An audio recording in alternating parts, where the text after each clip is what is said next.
नमस्कार दोस्तों, मैं हूं प्रसन्न मिश्रा और स्वागत है आपका द हिंदू के दैनिक हिंदी अनुवाद में। तो दोस्तों, आज तारीख है 13 जुलाई 2017। तो चलिए शुरू करते हैं।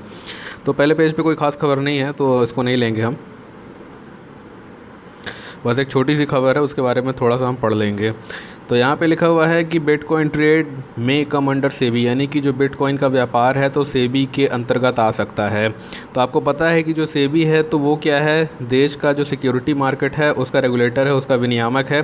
अर्थात देश में चाहे कोई शेयर हो, बॉन्ड हो, कोई भी चीज़ हो, अगर उसकी खरीद बिक्री होती है तो सेबी की उस पर नज़र रहती है, यानी कि उसके संबंध में जो नियम कानून होते हैं तो वो सेबी ही उसकी देख रेख करता है। जैसे कि अगर पब्लिक ऑर्डर की बात करें तो पुलिस क्या करती है, पुलिस कानून व्यवस्था को बनाए रखती है। और आप देखेंगे कि बहुत सारे ऐसे देश में रेगुलेटर्स बनाए गए हैं जो कि अपने अपने क्षेत्रकों में क्या करते हैं, हर चीज़ को रेगुलेट करते हैं।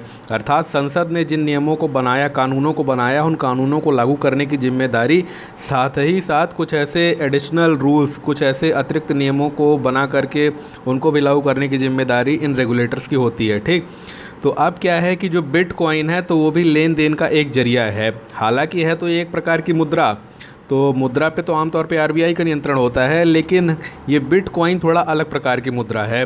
इस वजह से ये कहा गया है कि सेबी के अंतर्गत इसको रखा जाना चाहिए। हालांकि सेबी के अंतर्गत रखने का एक कारण ये भी है कि आरबीआई के पास और भी बहुत सारे काम हैं, और सेबी का काम ही है आज की तारीख में जितना प्राइवेट व्यापार है, सिक्योरिटीज़ बॉन्ड का, उन सबको देखना। तो इसलिए ये सब कुछ उसी में डाल दिया गया है, क्योंकि आम तौर पे बिटकॉइन का लेन देन भी वही लोग कर रहे हैं जो कि सिक्योरिटीज़ के मार्केट में हैं। आम आदमी नहीं कर पाते हैं, क्यों? क्योंकि उनको इसकी बहुत जानकारी नहीं है। सब कुछ ऑनलाइन होता है इसमें, और जो सिक्योरिटी मार्केट में है वो ऑनलाइन चीज़ों को समझते हैं। तो अब आप देखेंगे कि देश में थोड़ी बहुत अब गतिविधियां बिटकॉइन के बारे में बढ़ गई हैं। पहले बहुत ही कम थी, और चूंकि पहले बहुत कम गतिविधि थी इसलिए सरकार ने अभी तक इस पे कोई कानून नहीं बनाया हुआ था बिटकॉइन पर, ना ही कोई रेगुलेशन विनियमन किया हुआ था। तो आपको बता दूं कि भारत में बिटकॉइन खरीदना बेचना ना तो लीगल है ना ही इल्लीगल है, ना तो कानूनी है ना गैर कानूनी है। इसका क्या मतलब? इसका ये मतलब है कि भारत के ने उसके बारे में कोई कानून बनाया ही नहीं है। तो जब कानूनी नहीं है तो आप कैसे कह सकते हैं कि ये लीगल है या इल्लीगल है? तो यानी कि उसके बारे में कुछ भी नहीं कहा जा सकता। तो अब जब इसके अंडर में, सेबी के अंडर में बिटकॉइन आ जाएगा तो फिर उसके बारे में देखा जाएगा कि वो क्या नियम कानून उस पर आरोपित करता है। हालांकि यहाँ पे जो दो महत्वपूर्ण कारण हैं बिटकॉइन के ऊपर सेबी को बैठाने के, वो ये हैं कि पहला कारण ये है कि आपको पता है कि आप जब कोई भी चीज़ खरीदते बेचते वगैरह थे अभी तक, तो उस पर सेल्स टैक्स लगता था। ठीक, अब उसके जगह पे क्या लगेगा? जीएसटी लगेगा। तो अब ये है कि बिटकॉइन जो है तो उसकी भी जो खरीद बिक्री है तो उस पर भी जीएसटी लगाने की बात चल रही है, ताकि बिटकॉइन में जो कुछ खरीद बिक्री हो सके उसमें जीएसटी लगा करके कुछ रेवेन्यू कमाया जा सके। नंबर एक। नंबर दो ये है कि बिटकॉइन में चूंकि किसी भी व्यक्ति की पहचान उजागर नहीं होती है, इसलिए इसका इस्तेमाल आज की तारीख में ड्रग्स के तस्करों द्वारा और हथियार के तस्करों द्वारा, आतंकवादियों द्वारा इत्यादि के द्वारा किया जाता है, क्योंकि इसमें पैसा कहाँ जा रहा है और कौन भेज रहा है पता नहीं चलता है। तो इसलिए भी इस चीज़ पे निगरानी रखना काफ़ी ज़्यादा आवश्यक है। तो यही सारे कारण हैं, खासकर दो कारण आपको मैंने बताए कि जीएसटी के द्वारा टैक्स वसूलने के लिए और इन अनैतिक गतिविधियों पे रोक लगाने के लिए सरकार ने इसको सेबी के अंतर्गत निगरानी में रखने का अब फैसला किया है। मतलब फैसला करने जा रही है, अब फैसला हो ही जाएगा मेरे ख्याल से एक आध हफ्ते के अंदर। अच्छा, एक छोटी सी खबर है कि 6000 square kilometre Arctic iceberg splits, यानी कि 6000 वर्ग किलोमीटर की जो अंटार्कटिक की आइसबर्ग थी वो स्प्लिट हो गई है, टूट गई है। सॉरी, मैंने आर्कटिक कह दिया था, अंटार्कटिक है। ठीक, तो है क्या कि आपने बहुत ज़्यादा सुना होगा लार्सन सी आइस शेल्फ के बारे में। तो आइस शेल्फ क्या होती है दोस्तों, कि समंदर की सतह के ऊपर जो एक बहुत मोटी बर्फ़ की चादर, जो कि महाद्वीपीय बर्फ़ की चादर से जुड़ी हुई होती है, उसको आइस शेल्फ बोलते हैं।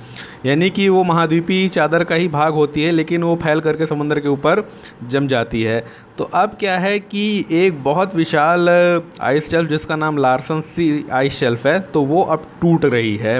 तो आपको बता दूं कि इसके पहले भी कई सारी आइस शेल्फ जो हैं तो वो टूट चुकी हैं, यानी कि अपनी जो उनकी पेरेंट आइस शेल्फ थी, जो पेरेंट शेल्फ थी, उससे वो टूट के अलग हो चुकी हैं।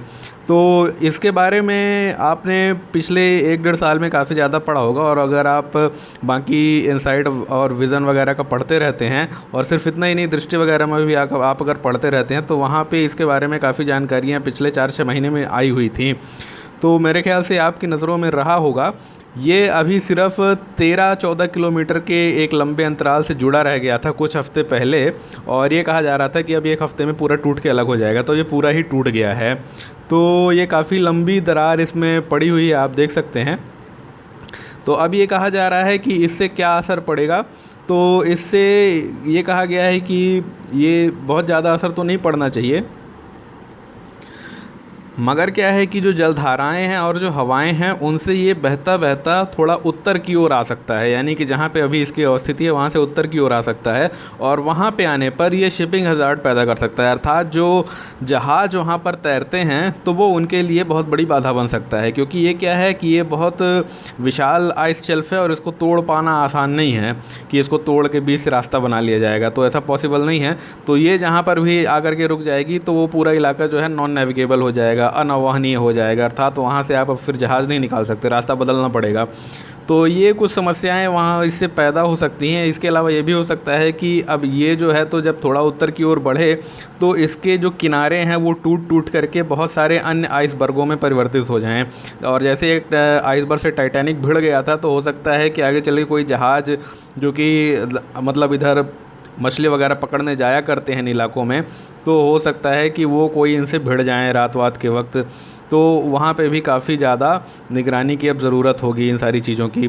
तो यही छोटी मोटी समस्याएं पैदा होंगी। इसमें कई सारे लोगों ने कहा है ग्लोबल वार्मिंग की वजह से है, ये है वो है, लेकिन आपको बता दूं कि इसमें स्पष्ट रूप से नहीं कहा जा सकता ग्लोबल वार्मिंग की वजह से, क्योंकि बहुत पहले, आज से 50-60 साल पहले भी इस तरीके की जो आइस शेल्फ हैं वो टूट के अलग होती रही हैं। तो इसमें सिर्फ ग्लोबल वार्मिंग को कारण नहीं माना जा सकता, ये सामान्य रूप से एक प्राकृतिक परिघटना है। तो यहाँ पे लिखा हुआ है एक छोटी सी खबर, cotton growers alerted against paste attack, यानी कि जो कपास उगाने वाले हैं तो उन्हें कहा गया है कि वो पेस्ट अटैक के प्रति जागरूक रहें, यानी कि उसके प्रति सचेत रहें। तो पेस्ट अटैक का मतलब क्या होता है? पेस्ट का मतलब होता है कि ऐसे कीड़े या खरपतवार जो कि नुकसान पहुँचाते हैं कृषि को। तो एक जैसिड पेस्ट नाम का जो कीड़ा है या कहें खरपतवार है, जो भी है, तो ये क्या कर रहा है, ये वहाँ चंडीगढ़ में यानी पंजाब की जो फसलें हैं कपास की, उस पे वो हमला कर रहा है और उस फसल को क्या कर रहा है, ख़राब कर रहा है।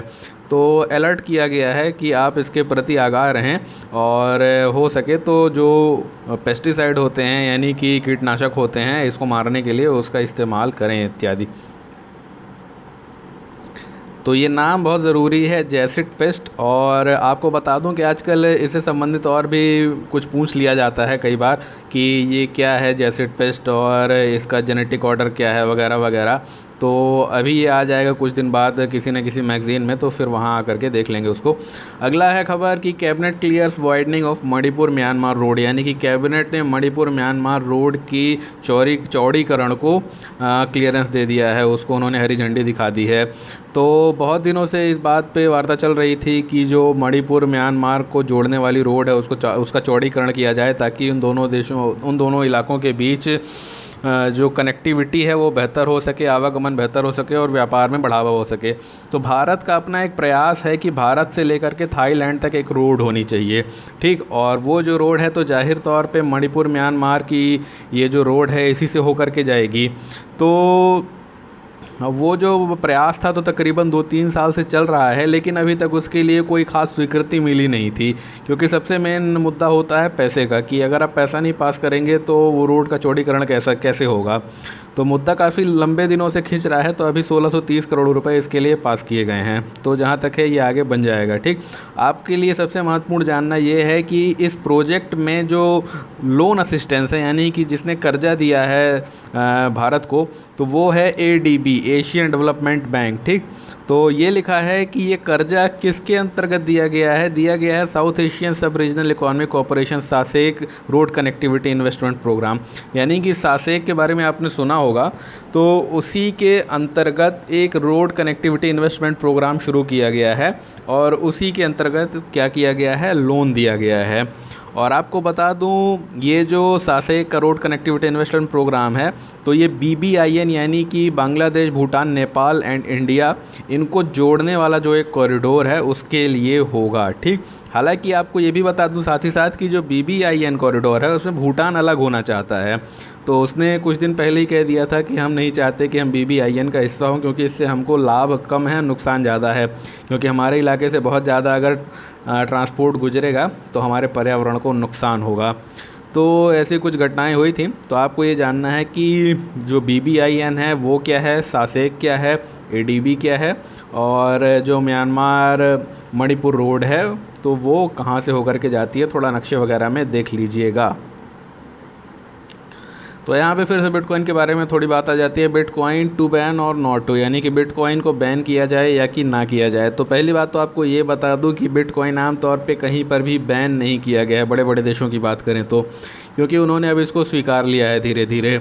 तो ये है कि इन देशों ने उसको स्वीकार करके उस पर क्या किया, उस पर टैक्स वगैरह लगा दिए या कि उसको मॉनिटरिंग पे बिठा दिया, पर बैन नहीं किया है देशों ने इनको। तो यहाँ पे ऑस्ट्रेलिया, US, जापान और UK, ये 5 जो देश हैं, तो यहाँ पे बिटकॉइन का स्टेटस दिया हुआ है कि वहाँ पे बिटकॉइन किस स्थिति में है, यानी कि वहाँ के कानून के अंतर्गत उसको किस प्रकार से वर्गीकृत किया गया है। ठीक, तो ये आप इसको देख करके यहाँ से थोड़ा सा पढ़ सकते हैं, इसको पॉज करके वीडियो को। तो यहाँ पे थोड़ा सा लिखा हुआ है कि crypto currency plan to be brought under the regulatory regime a digital currency which allows transacting parties to remain anonymous, यानी कि ये एक ऐसी डिजिटल करेंसी है जिस पे अब निगरानी की बात हो रही है। क्यों? क्योंकि इसमें जो पार्टीज़ होती हैं तो अपनी पहचान उजागर किए बिना भी लेन देन कर सकती हैं, while confirming that the transaction is a valid one, इस बात को कन्फर्म करते हुए, तय करते हुए कि जो ट्रांजैक्शन है तो वो एक वैलिड ट्रांजैक्शन है, एक वैध ट्रांजैक्शन है। तो इसके लिए निगरानी बिठाने की ज़रूरत है, और ताकि अगर ये पता चल जाए कि ये उचित उद्देश्य से किया गया है ट्रांजैक्शन, तो उसको वैलिड घोषित किया जाए। इट इज़ नॉट ओन्ड और controlled by any institutional, government और प्राइवेट, यानी कि ये एक बिटकॉइन ऐसी चीज़ है कि इसको किसी भी प्राइवेट या कि किसी भी सरकारी संस्थान के द्वारा नियंत्रित नहीं किया जा सकता है। अब उसके पीछे क्या कारण है तो वो आप बिटकॉइन की कोई वीडियो देख लीजिएगा, हिंदी में 3-4 वीडियोज़ उसकी आ गई हैं अच्छी अच्छी। है क्या कि बिटकॉइन में जो सबसे महत्वपूर्ण प्रक्रिया है वो कहलाती है माइनिंग, यानी कि बिटकॉइन को जो कंट्रोल करता है वो कोई एक आदमी या एक देश में बैठा हुआ व्यक्ति नहीं होता है। माइनिंग जो है तो सारी दुनिया में माइनर्स होते हैं बिटकॉइन के, और वही जो माइनर्स होते हैं तो उनके पास बिटकॉइन में लेन देन करने वाले प्रत्येक आंकड़े का हिसाब होता है। बिटकॉइन की खासियत यही होती है कि इसमें एक कंट्रीब्यूटेड लेजर, यानी कि समझिए एक ऐसा बही खाता बनता है जो कि एक जगह पे स्थित नहीं होता। जैसे एक बैंक का बही खाता जो है सिर्फ उसी बैंक के पास होता है, ठीक। लेकिन इसमें क्या होता है कि जैसे ही कोई ट्रांजैक्शन होता है तो उस ट्रांजैक्शन की पूरी जानकारी दुनिया भर में जितने माइनर्स होते हैं उन सभी के पास चली जाती है। तो इससे कोई भी माइनर इसमें गड़बड़ी नहीं कर सकता है कि कोई ट्रांजैक्शन हुआ हो तो वो उस ट्रांजैक्शन को फेल कर दे अपनी तरफ से और उसका पैसा हड़प जाए, या कि ट्रांजैक्शन के बीच से पैसा चोरी कर ले, ऐसा संभव नहीं है इसमें। इसीलिए इसको सबसे ज़्यादा सुरक्षित तरीकों में से एक माना जाता है। तो बिटकॉइन से संबंधित 2 चीज़ें हैं जो कि आपको जाननी बहुत ज़रूरी हैं। एक कहलाता है ब्लॉकचेन क्या है, ठीक, ब्लॉकचेन के अन्य उपयोग क्या हैं। दूसरा कहलाता है कि क्रिप्टोग्राफिक हैश किसे कहते हैं। तो ब्लॉकचेन और क्रिप्टोग्राफिक हैश, इसको आप जा करके ज़रूर इंटरनेट पे देखिए, यूट्यूब पे देखिए, आपको बहुत आसानी से समझ में आ जाएगा। क्योंकि मेरा मानना है कि भविष्य का जो क्वेश्चन है तो बिटकॉइन ना होकर के ये बनेगा कि ब्लॉकचेन नेटवर्क का और क्या इस्तेमाल हो सकता है, क्योंकि ब्लॉकचेन नेटवर्क जो है तो वही एक डिस्ट्रीब्यूटेड लेजर का कार्य करता है। एक छोटी सी खबर हंसाने वाली है, still counting band note deposit. Urjit Patel का कहना है कि जो नोटबंदी के वक्त पैसे जमा किए गए थे हम अभी तक गिन रहे हैं। तो सोचिए 31 दिसंबर को वो पैसा जमा होना बंद हो गया था और तकरीबन 6.5 महीने बीत गए हैं, फिर भी अभी तक गिनती जारी है। तो इनके ऊपर एक व्यंग्य कसा जो कमेटी के सदस्य थे तो उन्होंने ये कहा कि 2019 के चुनाव के पहले तक गिनती हो जाएगी। पर मेरे ख्याल से नहीं होगी। मेरा मानना है कि जानबूझ के दबाया गया है और अनावश्यक रूप से अब ये आकर के बयानबाजी कर रहे हैं कि हमने इतनी मशीन लगा के पैसा गिनना शुरू कर दिया है, ये वो दुनिया भर का। तो अगर ये चाहें तो बोल सकते हैं कि ये 10 साल में भी गिनती नहीं हो सकती है, क्योंकि इतना पैसा है, बोल देंगे हम एक दिन में मुश्किल से 100 करोड़ ही कर पा रहे हैं, तो कैसे वो हो पाएगा। यानी कि 100 दिन में 10,000 करोड़, लाखों करोड़ रुपए जमा हुआ है, तो हो ही नहीं पाएगा, संभव नहीं है।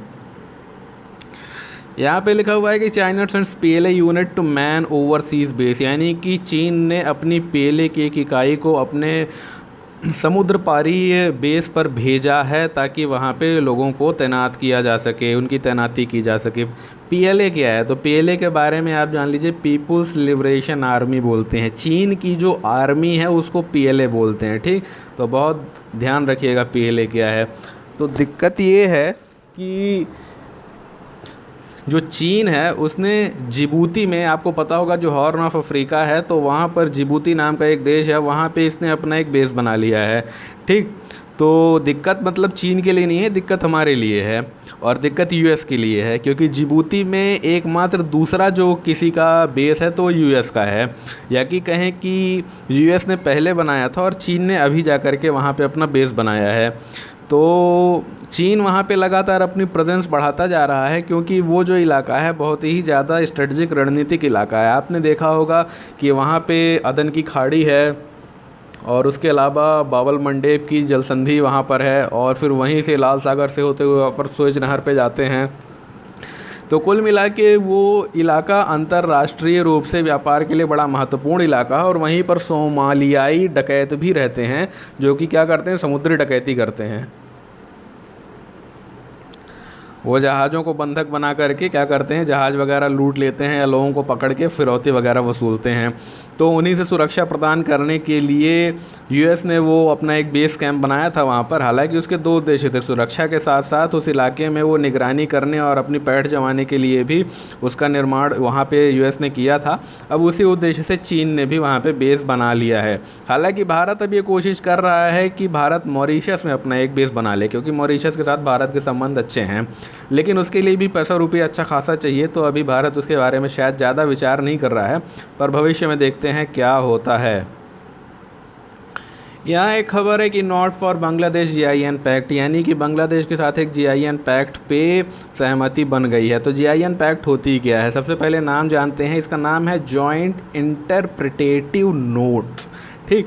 तो जॉइंट इंटरप्रिटेटिव नोट्स जो होते हैं तो उनकी क्या खासियत होती है, खासियत ये होती है कि दो देशों के बीच जो बाईलेटरल इन्वेस्टमेंट है, अर्थात द्विपक्षीय निवेश होते हैं, तो उन निवेशों में जो कुछ भी अवरोध की संभावनाएं होती हैं, उन संभावनाओं को समाप्त करने के लिए एक व्याख्याकारी नोट, एक इंटरप्रिटेटिव नोट बनाया जाता है, जिसे कि जेआईएन क्या कहा जाता है, ठीक। तो ये कहा गया है कि भारत और बांग्लादेश ने एक जीआईएन बनाकर उस पर अब आपस में एक दूसरे को सहमति दे दी है और उस पर समझौता कर लिया है। तो यहाँ पे ये लिखा गया है कि for the promotion and protection of investment, यानी कि ऐसे सभी इन्वेस्टमेंट जो कि भारत ने बांग्लादेश में किए हैं या कि बांग्लादेश ने भारत में किए हैं, तो उनके प्रोटेक्शन के लिए, उनकी सुरक्षा के लिए, और साथ ही ऐसे इन्वेस्टमेंट और ज़्यादा प्रमोट किए जा सकें और ज़्यादा उनका प्रवर्तन किया जा सके, प्रचार किया जा सके, इसलिए भी ये जेआईएन बनाया गया है, ठीक। अब एक जेआईएन के अंतर्गत क्या क्या लिखा होता है, तो उसमें लिखा है कि एडॉप्टेड फॉर मैनी क्लॉजेज, यानी कि इसमें कई सारे जो क्लॉज होते हैं, जो कई सारे धाराएं होती हैं, तो इसके अंदर डाली जाती हैं, including the definition of investor, यानी कि इन्वेस्टर की डिफिनीशन क्या है, क्योंकि हो सकता है कि कई सारे लोग जो इन्वेस्टर ना हो तो वो भी वहाँ पे अपना लाभ लेने के लिए कुछ कुछ व्यापार चालू करके खुद को इन्वेस्टर बनाना शुरू कर दें। तो इसलिए हर चीज़ की एक इस पर डिफिनीशन होनी ज़रूरी है, ताकि कोई किसी भी योजना का गलत लाभ ना उठा सके, ठीक। तो यहाँ पे लिखा है एक्सक्लूज़न ऑफ टैक्सेशन मेजर, यानी कि जिन लोगों पे जो टैक्स नहीं लगाया जाता है, टैक्स छूट वगैरह दी जाती है, तो उन सारी चीज़ों पे एक्सक्लूज़न करना।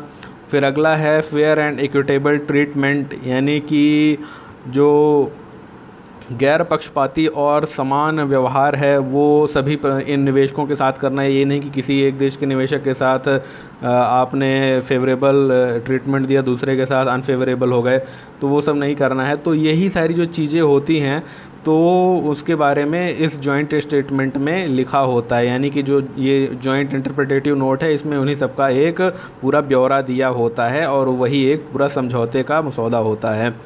तो ये जो सारी चीज़ें लिखी हुई हैं आप इसको एक बार पढ़ लीजिएगा, जितने भी नाम लिखे हुए हैं, ठीक। तो यहाँ पे लिखा हुआ है एक महत्वपूर्ण चीज़, with increasing bilateral investment treaty disputes issuance of such statement is likely to have strong persuasive value before tribunals.